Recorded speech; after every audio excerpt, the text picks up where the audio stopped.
Hello and welcome to the Business Standards Morning Show. I'm Kanishka Gupta and let's have a look at the stories for the day.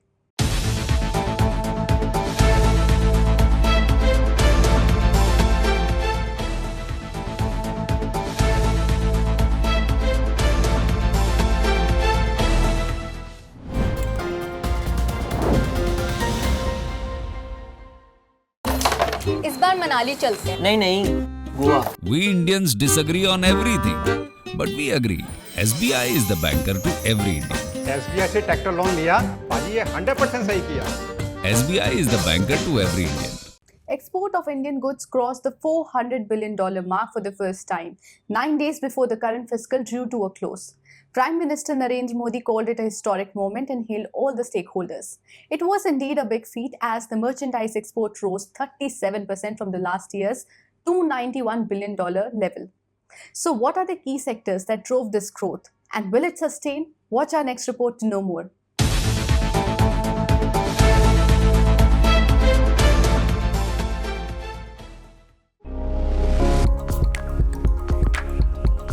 India's annual merchandise exports have hit $400 billion for the first time, achieving the target set by the government 9 days ahead of schedule. The milestone comes even as Commerce and Industry Minister Piyush Goyal warned that the Russia-Ukraine war could lead to some disruption in trade.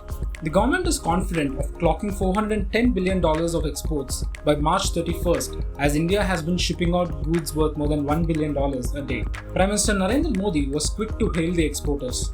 He praised farmers, weavers, MSMEs, manufacturers, and others for the success. The $410 billion figure would be far higher than the previous record of $330 billion achieved in 2018-19 and 41% higher than the previous financial year when India exported goods worth $291 billion. Goyal said that to achieve the target, a detailed strategy was in place, including specific country-wise, product-wise, and export promotion council-wise targets, monitoring, and course correction. He said that higher engineering exports, apparel, and garment export indicate that the misconception of India being a major exporter of primary commodities is gradually changing. India is now exporting more and more value-added and high-end products, he said. Engineering goods, petroleum products, gems and jewelry, chemicals, and ready-made garments of all textiles were the top 5 commodities exported from India. Exports of engineering goods rose 32% in the first 11 months of this fiscal compared to the last financial year. It remained the biggest export item. Within this category, top exports were iron and steel, aluminium and aluminium products, electric machinery, and motor vehicles. Exports of petroleum showed the sharpest jump of 114%, driven by a rise in crude oil prices. Meanwhile, agriculture exports hit a record driven by commodities such as rice, marine products, wheat, spices, and sugar, among others. I think what is really significant is the fact that engineering goods, electronics, as well as chemicals and other commodities, petroleum particularly, petroleum and petroleum products that are pushing or that have really contributed to this increase in overall exports. What is relevant here is the fact that as far as engineering goods are concerned, or all of these are concerned, there is both a combination of price as well as volume effect. The price effect, of course, would be more apparent as far as oil and oil products or petroleum products is concerned. Notwithstanding this, however, I think there is an increase in exports of engineering as well as petroleum and petroleum products in an overall sense. From what I see reported widely, as far as electronic goods are concerned or chemicals are concerned, we don't really know whether there has been an increase in volumes as well, because the shipments as far as movement is concerned is not very significant in that case. Plus, as far as chemicals and electronics are concerned, apparently what we see is that the share of these two sectors in total exports for the country remain the same. So that's not changed much. So the big change is really from the engineering sector, which I think is a huge positive development for Indian exports. Despite the record export figure, India's merchandise exports to GDP ratio has been on a declining trend. It stood at 10.94% in FY21, falling from 11.07% the previous year and 12.2% in FY19. While this ratio will show an improvement this year, it will still be nowhere near the record seen more than a decade ago. How we really need to interpret this increase in exports is as a ratio of the GDP. By this increase to $400+ billion exports that we have in FY 2022, we've only been able to recover to a ratio of GDP, where we were about 4 or 5 years ago, recouping the kind of loss that has been made since then. And we are not as yet anywhere close to where we were a decade ago. As far as 2011-12 is concerned, we had a share of merchandise exports in our total GDP to be about 18%, which was an increase from 14% that we had registered in 2009-10, which was an immediate aftermath of the global financial crisis. So that's where we were at about 18% a decade ago, and that's where we need to get back to. What we need, therefore, is for the export growth not just to be sustained, but also to be enhanced to get back to where we were a decade ago. And for that, we would need the right kind of trade policies, two of which I think I'd like to highlight.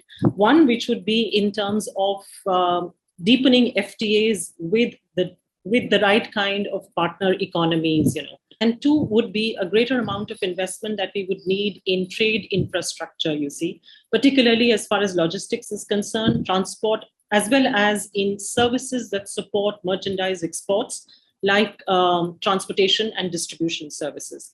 I think that's the kind of emphasis that we need in the coming years or the coming months to be able to sustain and to be able to enhance the rate of growth to be where we were a decade ago.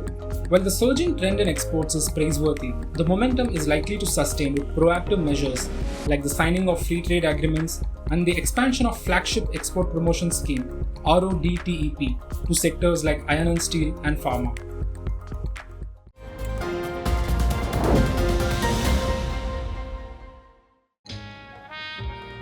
सब अच्छी दिख रही हैं यार, कौन सी खरीदूं? ये तो वही बात हुई, 4000 शेयर्स लिस्टेड है, कौन सा लूं? वो तो सबसे आसान है। तुझे 5 पैसा नहीं पता? अब तो सबको पता है। 5 पैसा पर है 4000 स्टॉक्स की रिसर्च, टेक्निकल टूल्स और इन्वेस्टमेंट आइडियाज। डाउनलोड 5 पैसा now.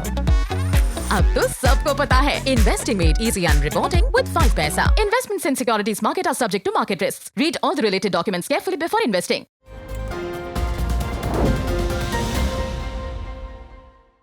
After the rising exports, let us now move on to a technology that may be nothing less than a disruptor in the field of media and entertainment. The government plans to roll out commercial 5G services in 13 Indian cities this year, and telecoms are conducting trials throughout the country. In one such trial conducted by Airtel in Manesar yesterday, the company showcased high internet speed by recreating Kapil Dev's 175 run ton from 1983 World Cup in 4K mode to a spellbounded audience. Watch our next report to know more.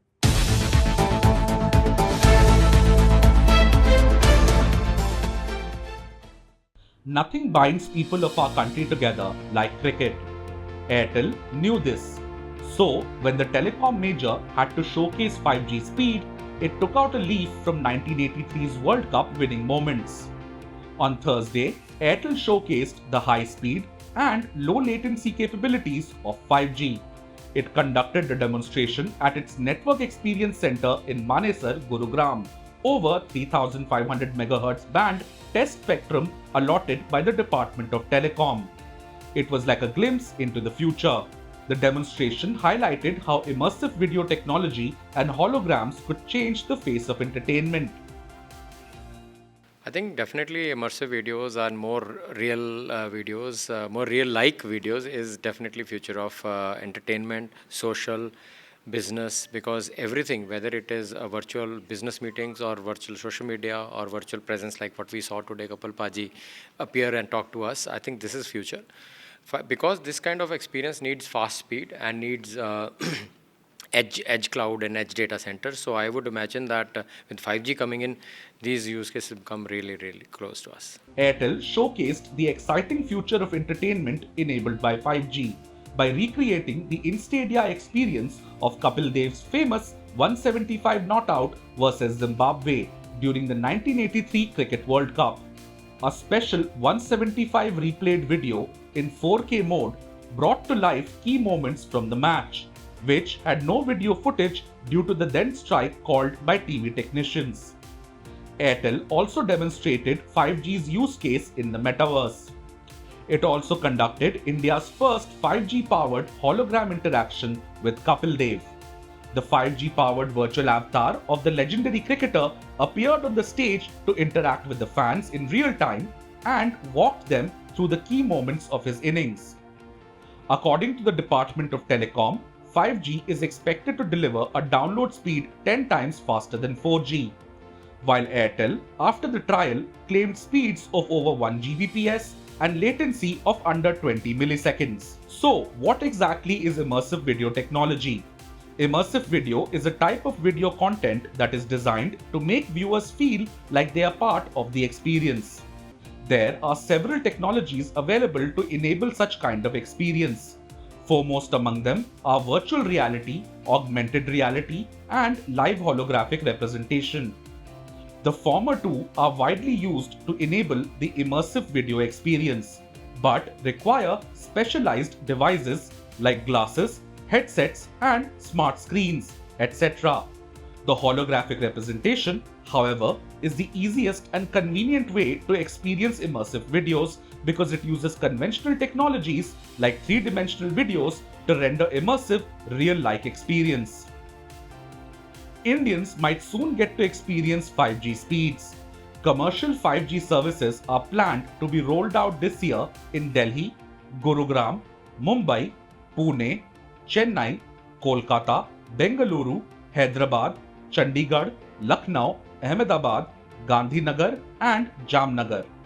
On their part, telecom companies have told Business Standard that if auctions take place on time, they would be able to offer some 5G services in a select few cities by the end of this year.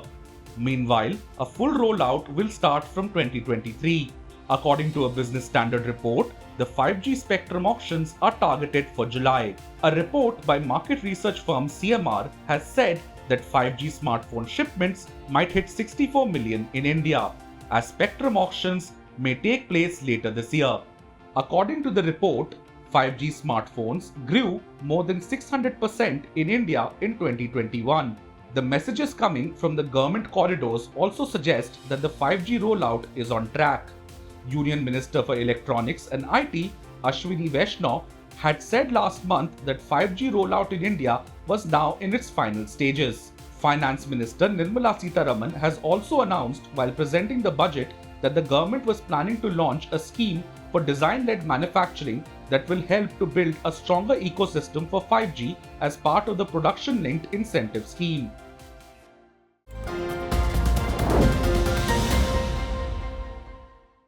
यार मत पूछ यार, फिर से stocks में फंस गया। तो स्टॉक्स के साथ बॉन्ड्स, इंश्योरेंस, गोल्ड में बैलेंस कर। इसमें बहुत तामझाम है। तुझे 5 पैसा नहीं पता?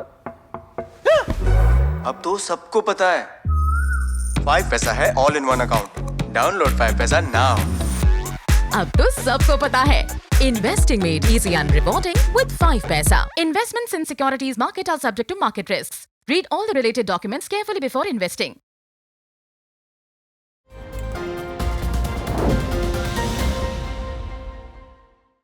After the 5G trial, let us now move on to the stock markets. Credit Suisse recently downgraded Indian equities, citing rising oil prices. Business Standard's Puneet Vadva caught up with Dan Fineman, co-head of Asia Pacific Equity Strategy at Credit Suisse, to understand the extent of which the markets are pricing in the negatives and his investment strategy amid the ongoing Russia-Ukraine war. Dan spoke to Business Standard on the back of the 25th Credit Suisse Asian Investment Conference. Let us listen in to what he has to say.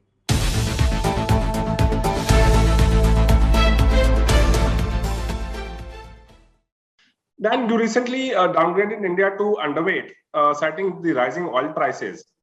But don't you think Indian equities could be a contrarian bet from a medium-term perspective, given all this pessimism? I don't think so. The two key issues are, number one, you have seen foreign investors selling, but it's from a very high level. And I think there's still a lot of foreign money in India. More importantly, contrarian bets work when valuations are cheap, but right now Indian stocks are still very expensive. The PE relative to the rest of the region is pretty much at an all-time high. Okay. So what are your return expectations from equities as an asset class in 2022? And what about the Indian markets per se? As a house, we have turned more cautious on global equities. We've gone from overweight to benchmark. Reasons are the Ukraine situation, interest rates, wage pressures in developed markets. We aren't outright bearish, but we do think that this year will be a weaker year for global equities than, say, over the previous 2 years.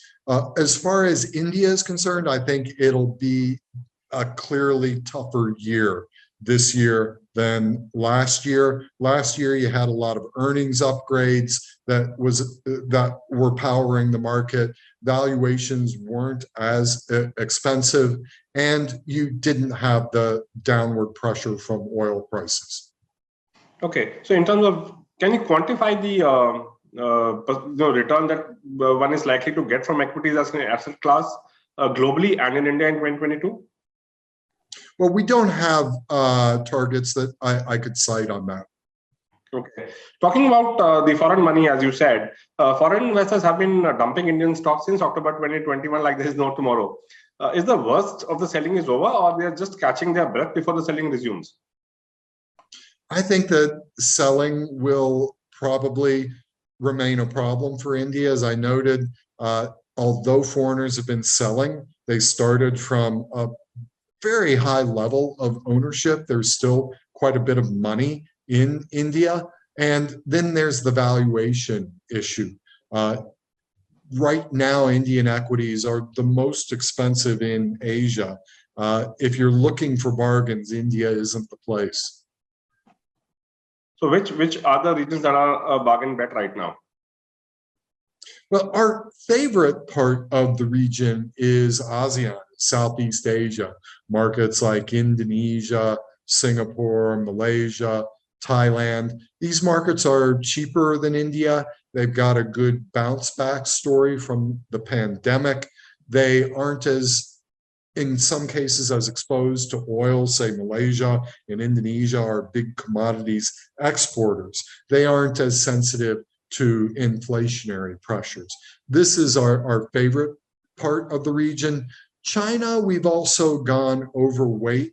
China has been sold off very heavily, but we're encouraged that the government is providing better support for the economy. The valuations are appealing, and we like that it's not as exposed to oil as some other markets in the region. So what policy response do you expect from the Indian government in the backdrop of the current global developments? And do you think the foreign investors also feel that there is something lacking in the policy measures and hence the nervousness besides the valuation bit that you mentioned? Well, I think that the government and the central bank are in difficult positions. It would be hard, I think, to provide meaningful fiscal stimulus, given that the fiscal situation is, I wouldn't describe it as difficult, but it's not flush.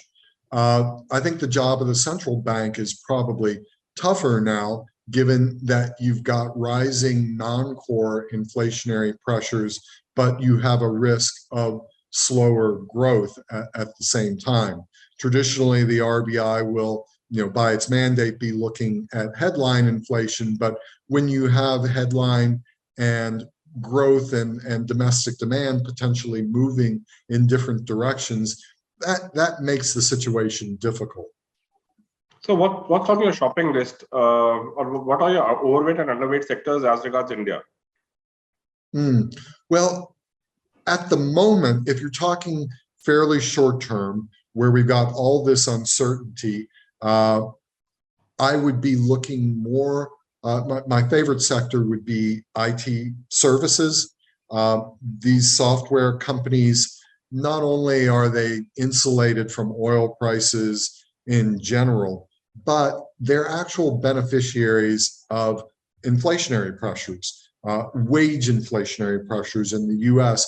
makes these companies more competitive. So that would be my first stop in India at the moment. Hopefully, we get past this difficult period of oil price pressures, current account pressures. If we get back on track, then I'd be looking more at domestically oriented names like banks or infrastructure. Thank you, Dan. Thank you so much for your time today. We hope to see you soon. Thanks, Puneet.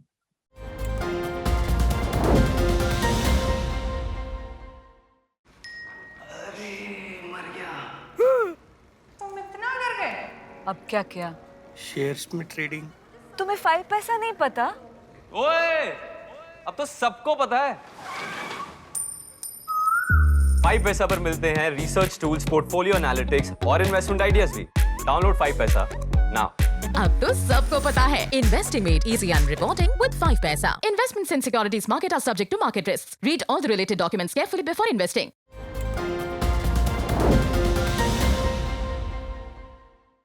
Meanwhile, notwithstanding the subdued credit market, HDFC has sanctioned home loans worth 2 trillion rupees in FY22 so far. The numbers, in a way, reflect that demand for retail home loans is still high. But ever wondered what are the types of loans that lenders offer and what are the inherent risks involved? Our next report offers some insight into it.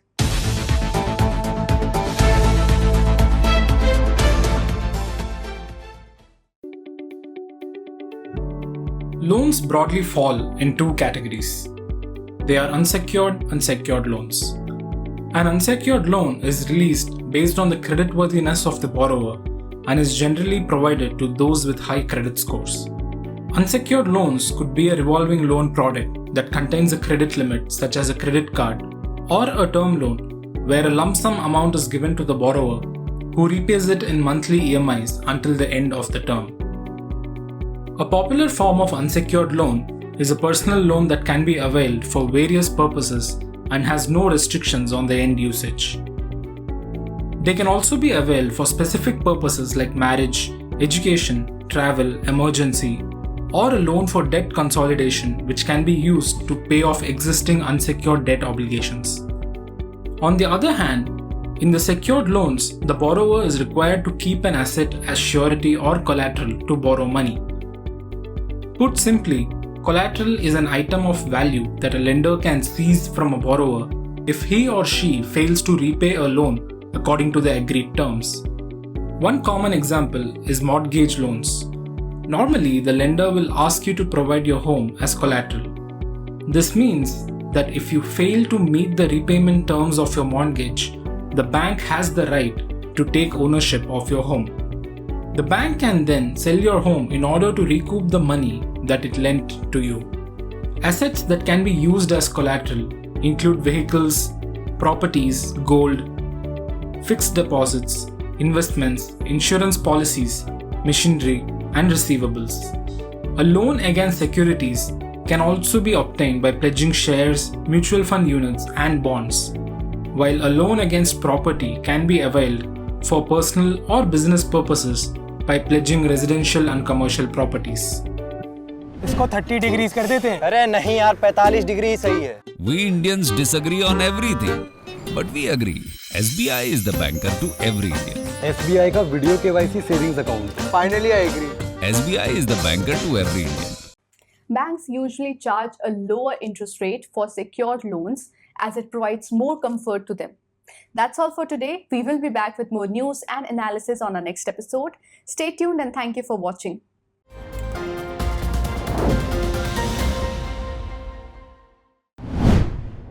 If you like this video, share it and subscribe to Business Standard. For more news, views and insights, log on to www.business-standard.com. Do also follow us on YouTube, Twitter, Facebook, Instagram, Telegram and LinkedIn.